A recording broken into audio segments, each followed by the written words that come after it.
when I meet stand-up comedians in major cities. They've convinced themselves, oh, well, there's no money in performing out here. Oh, no, too much competition.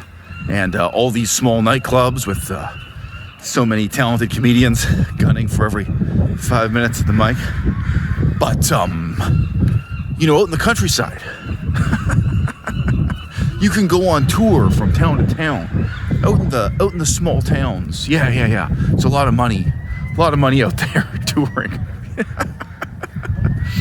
When you go to the small towns, you meet the stand-up comedians who instead, very understandably, live with the expectation that while they can't make any money in a small town, if they ever got their chance to perform in the big city, bigger venues, that's where the money's at. And just one step further into abstraction, beyond money, which is a concept we can all understand, it's the concept of opportunity.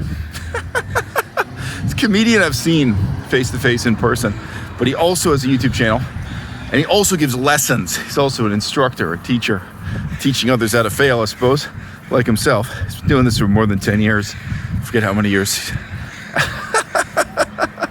And I've seen him on his YouTube channel admitting that he's going out to these small towns, not getting paid, performing for tiny, tiny audiences.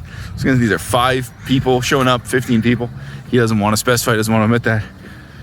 And he admits he's losing money doing it. So, he's already in a major city in Vancouver, but he's going out to small towns, much smaller than Nanaimo. Small towns out here you've never heard of before. His justification is that this is his way of getting his name out there. This is his way of stirring up opportunity. He says, well, he loses money every time he does this, and it takes time away from his wife and kids. I forget if he has one kid or a couple, but whatever. His wife and kid or kids.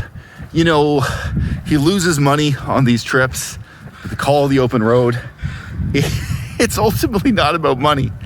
It's this dream of opportunity. As if you're going to be discovered in Nanaimo. As if you're going to be discovered in some small town that nobody's ever heard of. Smaller, more obscure than Nanaimo, when you've been doing this for more than 10 years in Vancouver. In somebody else's case, they've been doing it for more than 10 years in New York City or what have you. And I've met these people, spoken to these people face to face. I know I'm smiling and laughing now, but when you really talk to them, when you really know them, when you see the sacrifices they're making and the suffering involved, it's pitiable, man. And I sit down with these people and I try to say, look, bro, if you want to know where the big money is at in stand-up comedy, you don't need a bus ticket. You don't need to take a trip out to a small town. You need to build yourself a time machine. Go back to 1988. That's where the big money is at in stand-up comedy. And if you want to talk about opportunity, and opportunity means different things to different people. Opportunity sure as shit doesn't mean getting discovered by an entertainment establishment that no longer exists, by a conventional filmmaking industry, by a television industry. Won't pay you a dime to do any of the things that performers could take for granted just 20 years ago. No. If you want to know where the opportunity is, it's right here on YouTube. And none of them want to admit that to me. None of them want to ask me for advice or recognize that they're talking to a guy who has spent the last 10 years developing exactly the skill set they need, exactly the skill set they lack, including, of course, video editing.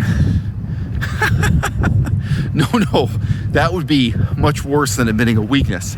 It would be admitting that they've wasted the last 10 years of their life, that they've been investing in a venture that can only ever always lose. Would people believe this about anything other than stand-up comedy? Would people believe this about Shakespeare? Like, oh yeah, there's no money in Shakespeare, Manhattan Island or big city like Vancouver.